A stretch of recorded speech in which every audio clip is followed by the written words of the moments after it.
첫 번째 귀하신 몸을 만난 곳은 한 헬스클럽이었는데요. 우와, 근육이 장난 아니신데요. 올해 60세 몸짱 이태영님. 한손 팔굽혀펴기까지 거뜬 남다른 건강미를 자랑하십니다.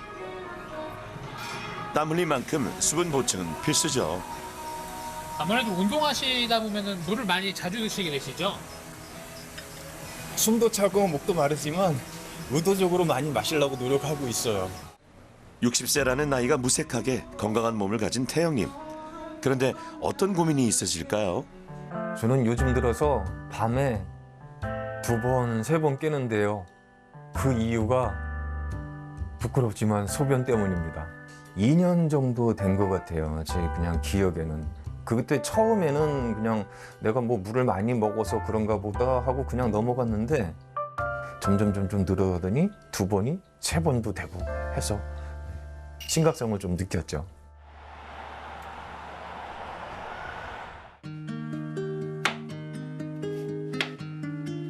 태영님은 식단 관리에도 열심히신데요. 신선한 채소와 단백질, 견과류를 아침 식사로 챙겨 드십니다. 건강을 위해 라면이나 가공식품, 배달음식은 멀리하고요. 커피나 술, 탄산음료보다는 순수한 물을 챙겨 드십니다. 식습관의 운동까지 더할 나위 없이 완벽해 보이는 생활 습관이죠. 일부러 이렇게 조금 의식해서 좀 드시는 편이에요. 그렇죠. 일부러 의식해서 먹는 편이죠. 왜냐하면 그렇게 먹지 않으면 물에 대해서 좀 뭐랄까 덜 먹게 된다고 그럴까요? 그래서 일부러라도 찾아서 먹으려고 시간을 거의 정해놓고서 먹다시피 하고 있어요. 태영님의 하루를 관찰하며 시간대별 수분 섭취량을 계산해봤습니다. 집에서는 약 1.8리터의 물을 드시고요. 헬스장에선 운동 중간중간 1.2리터의 물을 드셨습니다. 합하면 하루 총 3리터의 물을 드시는 겁니다. 조금 많은 듯 하긴 하네요.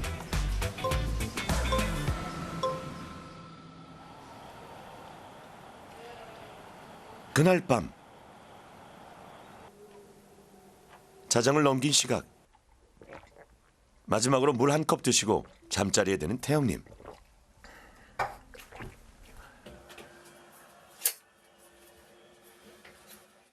그런데 잠든 지 2시간도 안 돼 일어나십니다. 바로 소변 때문이죠.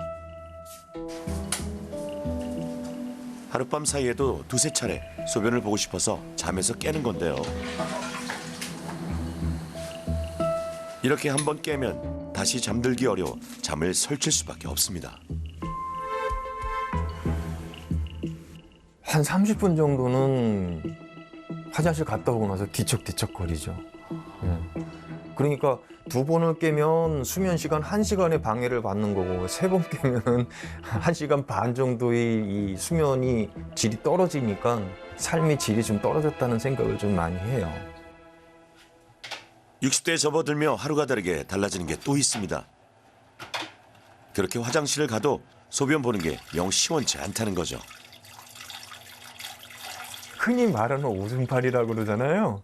그게 많이 약해졌어요. 옛날에는 이렇게 막 엄청 시원하게 쏟아냈는데 이젠 그냥 흘러내린다 이렇게 됐어요. 왠지 드러내기 어려워 홀로 참아왔던 태영님. 용기를 내 비뇨의학과를 함께 찾았습니다. 60대 남성 중 60에서 70%는 해당된다는 전립선 비대증 때문은 아닌지 소변 줄기의 굵기와 양을 확인하는 요속 검사와 전립선 초음파 검사 등 정밀 검사를 진행했습니다. 과연 그 결과는 어떨까요? 네, 들어오십시오. 네. 어떻게 불편하셔서? 네. 전립선 검사하신 거 기억나시죠? 네. 요렇게 밑에 밤톨같이 생긴 게 전립선이에요. 요 전립선 안에 비대증 조직이 이렇게 보이거든요. 근데 전립선이 아주 크신 분들은 이 경계가 굉장히 명확해요. 남성 생식기관인 전립선은 방광 바로 아래에서 소변이 지나는 요도를 감싸고 있는데요.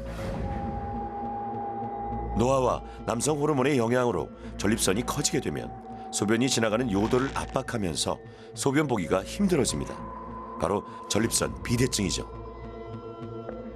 소변이 나오기 시작할 때 시간이 한참 걸리거나 소변 줄기가 약하고 끊기는 증상, 소변을 봐도 시원치 않으면 전립선 비대증을 의심해 봐야 하는데요. 특히 소변 때문에 잠을 여러 번 깨는 것도 전립선 비대증의 중요한 증상 중 하나입니다.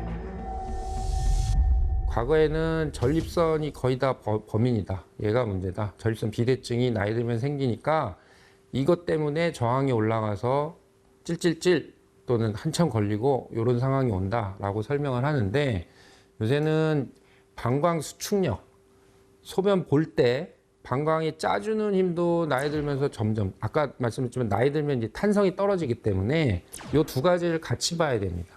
하지만은 전립선 전체적으로는 크게 사이즈가 크거나 하시지는 않아서 비대증이 막 심해가지고 지금 상황이 막 왔다 이렇게 얘기하기는 조금 어려우실 것 같아요. 네. 그리고 일단은 지금 요 쓰신 게 배뇨일지라 그래서 본인 소변 보는 패턴을 직접적으로 우리가 이제 기록해서 보는데, 내가 생각하는 이미지랑 실제로 적어봤을 때는 굉장히 차이가 질 수가 있습니다. 배뇨 문제의 원인을 찾기 위해 중요한 검사, 배뇨일지인데요. 72시간 동안 소변을 볼 때마다 시간과 양을 기록해서 배뇨의 패턴과 방광의 기능적 용적을 살펴보는 겁니다. 밤에 소변 보신 걸 보면 지금 아까 설명하신 것처럼 2시 때 한 번, 뭐 3시, 4시 때 한 번 이렇게 보시거든요. 그리고 아침에 기상해서 7시에 한 번 보시고. 네. 전체 하루 소변량 따지면 2리터예요. 2000cc. 그러니까 자면서 내가 소변을 만들어낸 걸 따지면 1리터예요. 1000cc. 하루에 반이 밤에 나오는 거예요. 그러니까 환자분은 밤에 소변량이 굉장히 많이 나온다. 하루 동안 본 소변의 절반이 야간에 배출된 태영님, 야간요라는 진단입니다. 그렇다면 소변은 어떻게 배출되는 걸까요? 소변의 저장과 배출을 담당하는 기관은 방광인데요. 신장에서 걸러진 노폐물인 소변은 요관을 타고 방광에 저장됩니다. 소변이 어느 정도 차면 대뇌로 신호가 전달돼서 요도 괄약근이 풀어지고 배뇨가 이루어집니다. 야간에는 항이뇨 호르몬이 분비돼 소변 생산이 줄어들게 됩니다. 밤에 거의 한 3분의 1 가까이 소변이 나오면 일단 야간 단뇨라고 우리가 정의를 합니다. 가장 흔하고 남녀 통틀어서 가장 많은 게 야간요가 되겠습니다. 그래서 보통 한 70대 되면은 거의 한 70% 가까이 있다고 보시면 됩니다. 그래서 한 번이라도 일어나면 야간요가 있다라고 얘기를 하고요. 그다음에 2번 이상일 경우에는 우리가 야간 빈뇨라고 얘기해서 이런 경우에는 이제 치료가 필요하신 분이 되죠. 건강한 성인의 경우 하루 소변 보는 횟수는 8번을 넘지 않는데요. 취침 후에는 소변을 보지 않는 것이 정상입니다. 여러 가지 이유들이 복합돼 있는데 그중에서 사실은 가장 많은 거는 신장하고 좀 관련이 되는 게 있어요. 그래서 신장 기능이 40대 이후에는 조금씩 야금야금 떨어지는데, 여기서 기능이 떨어진다는 건 크게 2가지 생각하시면 됩니다. 하나는 그 필터링 해주는 능력이 떨어지는 게 하나 있고요. 2번째는 밤에 우리가 잘 때 콩팥에서는 소변을 적게 만들려고 해요. 예, 그거를 농축 기능이라 하는데 이 농축 기능이 또 떨어지는 경우가 있어요. 그래서 이 2가지가 같이 나타나면 어떤 상황이 오냐? 밤에 농축 기능이 떨어지면서 낮에만큼 소변이 더 생성이 될 거고요. 그 다음에 소변 필터링 기능이 떨어지니까 낮에 충분히 소변을 뽑아줘야 되는데 그게 잘 안 돼서 밤에까지 그 일을 해야 되는 상황이 같이 오게 됩니다. 2번째 귀하신 몸. 환옥님은 조금만 피곤해도 감기 걸리듯 방광염에 자주 걸리시는데요. 무엇보다 불편한 건 평소 소변 보고 싶은 욕구가 갑작스럽고 강하게 생기고 그럴 때마다 참기가 힘들다는 겁니다.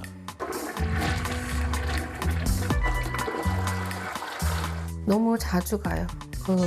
낮에도 거의 1시간에 한 번씩은 꼭 가야지 마음이 편하고, 밤에도 자다가 평균 2-3번.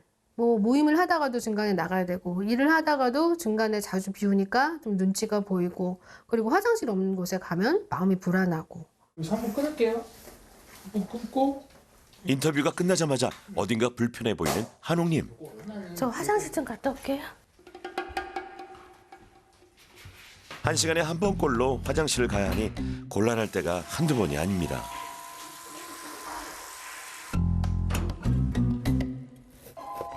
환옥님의 하루를 관찰해 봤는데요. 점심 메뉴는 김치찌개. 국물 있는 걸 먹어야 좀 소화도 잘 되는 것 같고, 국물을 워낙 좋아하다 보니까 특히나 뭐 추울 때 겨울엔 더 많이 먹고, 여름에는 냉면 같은 육수 이런 거 먹고, 국물 요리를 좋아하는 편이에요. 평소 국, 찌개 없는 식사는 상상하기 어렵다는 환옥님. 밥 반찬도 짭짤한 편이죠. 자고로 찌개란 칼칼하고 짭짤해야 맛있긴 하지만요. 그래도 염도 측정 한번 해볼까요? 그 기준 염도가 1.0인데 지금 거의 2배 가깝거든요. 많이 짜게 먹는 거를 몰랐어요. 짠 음식을 먹으니 자연히 물이 당깁니다. 염분을 많이 섭취하면 우리 몸은 소변을 통해 나트륨을 배출하게 되는데요.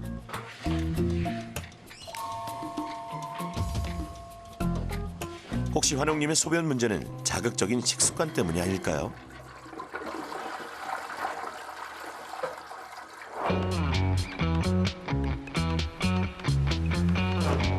화장실 노이로제에 걸릴 만큼 괴롭다는 환옥님. 어떤 문제 때문인지 비뇨의학과에서 정밀 검사를 진행했습니다. 낮에 막 소변이 급하고 막 참기 힘들고 이런 것도 같이 있나요? 심리적으로 불안하면 더 자주 가게 되고, 이제 자주 못 갔을 때, 좀 방광이 차 있을 때 재채기가 나온다. 그러면 꽉 차 있을 때는 실수를 할 수 있어서. 물론 우리가 이제 뭐 긴장을 하면 소변 마렵고 땀도 나고 막 이런 상황이 오는 건 맞는데, 그렇다고 무조건 화장실 가서 볼 이유는 없거든요. 예. 참을 수 있는 정도의 양이에요. 낮에는 여기 기록하신 것처럼 100cc도 안 되는 상황에서 자꾸 자극을 받아서 이제 화장실을 가요. 예. 보통 정상 성인의 방광 용적, 부피죠. 500cc 정도를 얘기합니다. 우리 뭐 쉽게 뭐 생맥주 500cc 한 잔 정도를 얘기하는데, 그럼 500cc가 꽉 찰 때까지 아무 느낌이 없냐? 그건 아니고요. 보통 200에서 300cc 정도에서 첫 번째 마렵다는 신호가 한 번 오고요. 근데 이건 못 참을 만한 상태는 아니고, 소변이 좀 마렵네 정도가 올 거고요. 그 다음에 300에서 400으로 계속 차가면서 그 정도가 이제 강해지죠. 일반적으로는 500cc 정도가 정상 용적이다라고 보시면 되겠습니다. 방광의 용적은 배뇨일지로 확인할 수 있습니다. 환옥님은 주로 100cc 미만의 적은 양을 보셨지만 가끔은 300cc도 관찰됐는데요. 여기 보시면 한 300 정도 기록이 있어요. 그러면 환자분은 방광이 300까지는 충분히 활용이 가능하다는 얘기예요. 네, 근데 실제로 쓰는 건 100 미만, 30%도 안 쓰는 거죠. 근데 우리가 이게 잘못됐다고 생각하면 누를 수 있어요. 네, 이성의 힘으로. 의도적으로 좀 참는. 그렇죠. 네, 정확해요. 대신에 이게 맞다는 거를 본인이 받아들여요. 정한옥님은 전형적인 과민성 방광 환자로 보시면 될 것 같고요. 과민성 방광이 뭐냐? 한마디로 방광 조절 기능 장애라고 보시면 됩니다. 기본적으로 아까 환자분 말씀하신 것처럼 불안하면 자주 간다. 네. 불안하면 무조건 화장실을 가야 되는 거는 아니죠. 네. 근데 느낌이 있기 때문에 오줌 매력이 없다. 화장실 가야지. 하고 가서 막상 보면 소변 양은 얼마 안 나와요. 네. 그러니까 이거는 소변이 마려워서 갔다고 보기는 어려운 거죠. 그래서 이런 거는 소변을 조금 더 참아줄 수 있으면, 물론 당연히 도움되는 약을 드시면서 소변을 인위적으로 좀 참아주시면 이 부분은 당연히 해결이 가능합니다. 일반적인 1회 소변량은 250에서 300cc인데요. 100cc 이하의 적은 양을 자주 보는 습관이 있으면 실제 방광의 용적도 줄어들면서 소변을 참는 게 점점 더 어려워집니다.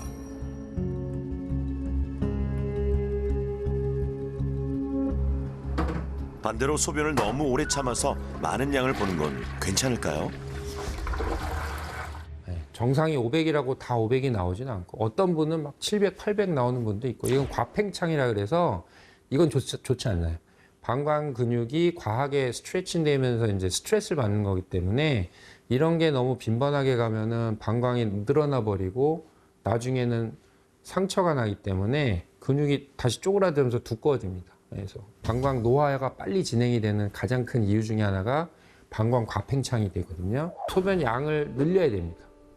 늘린다는 거는 다시 얘기해서 소변을 참는다는 거랑 같은 얘기거든요. 소변 참는 연습을 하셔야 됩니다. 그리고 무작정 참는 게 아니라 1분, 2분, 3분 본인이 충분히 할 수 있는 시간대부터 시작해서 목표를 채우는 방식으로 가시라고 말씀을 드립니다. 그래서 3분이 되시는 분들은 5분도 나중에 될 수 있고요. 배뇨장애에 해당되는 4분 모두 공통적으로 방광 훈련이 필요한데요. 의식적으로 소변을 참아서 조금씩 배뇨 간격을 늘리고 한 회당 소변량을 정상치인 250cc까지 늘려 방광의 사용 용적을 늘리는 행동 치료입니다. 소변으로 인한 불편을 해소하는 배뇨장애 솔루션, 최고의 전문가들이 귀하신 몸을 위해 모였습니다.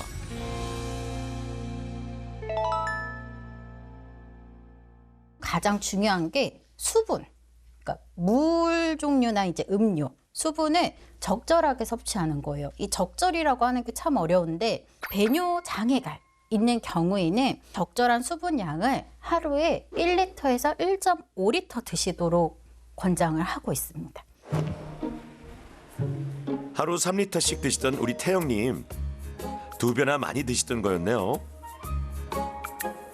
그리고 물을 드실 때 좀 많은 양을 한꺼번에 많이 드시는 경우가 있거든요. 근데 한꺼번에 많이 드시기보다는 조금씩 여러 번, 좀 자주 나눠서 드시는 게 좋아요.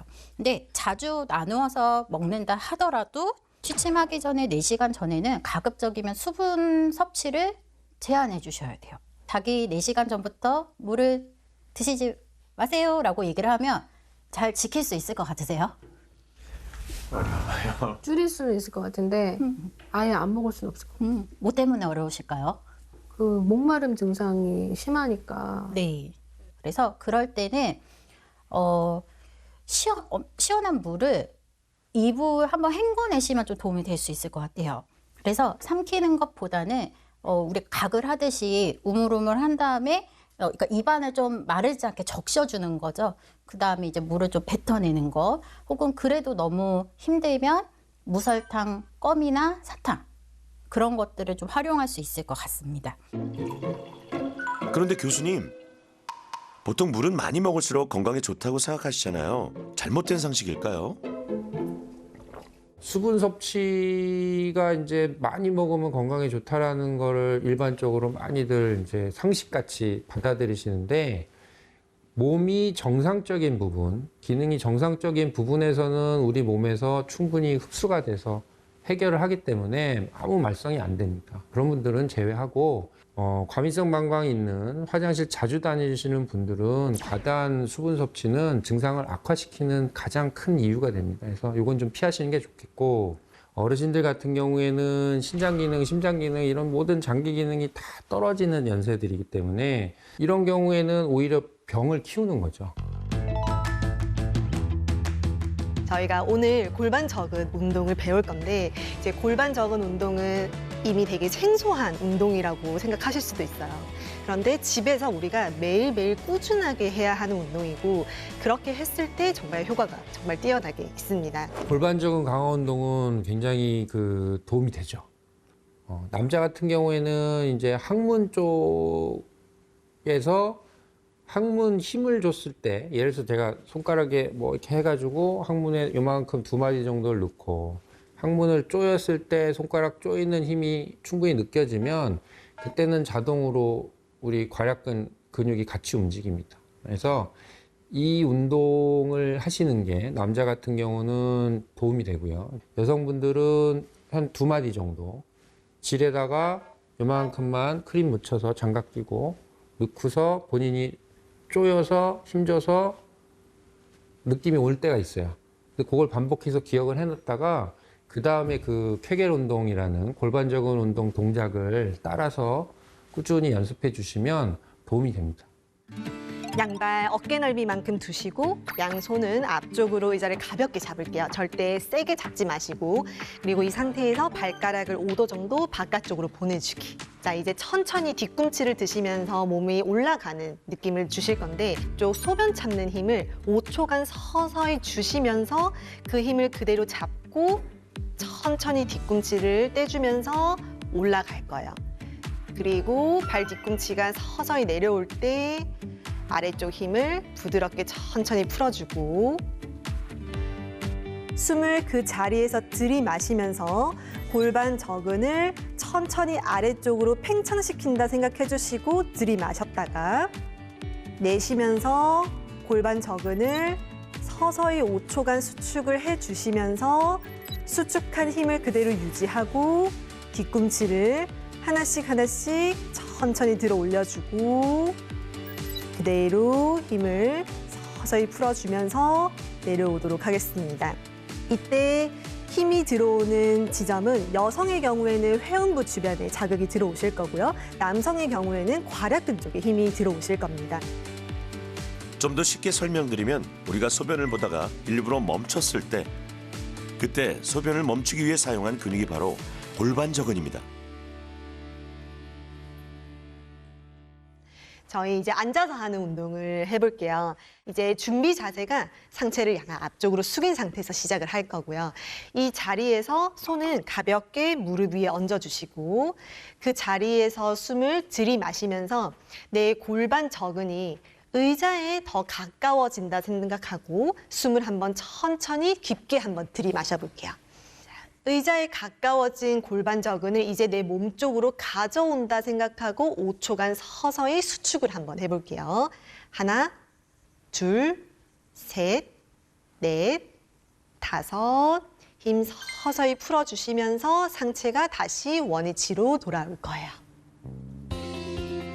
이때 엉덩이나 허벅지 안쪽 근육을 움직이는 게 아니라 괄약근, 항문 부위에 집중해 힘을 주는 게 중요합니다.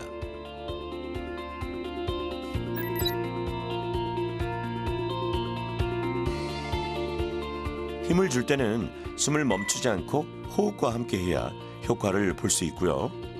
한 동작을 10회씩 3번, 6개월 이상 꾸준히 지속하면 골반적인 강화로 인한 효과를 볼 수 있습니다.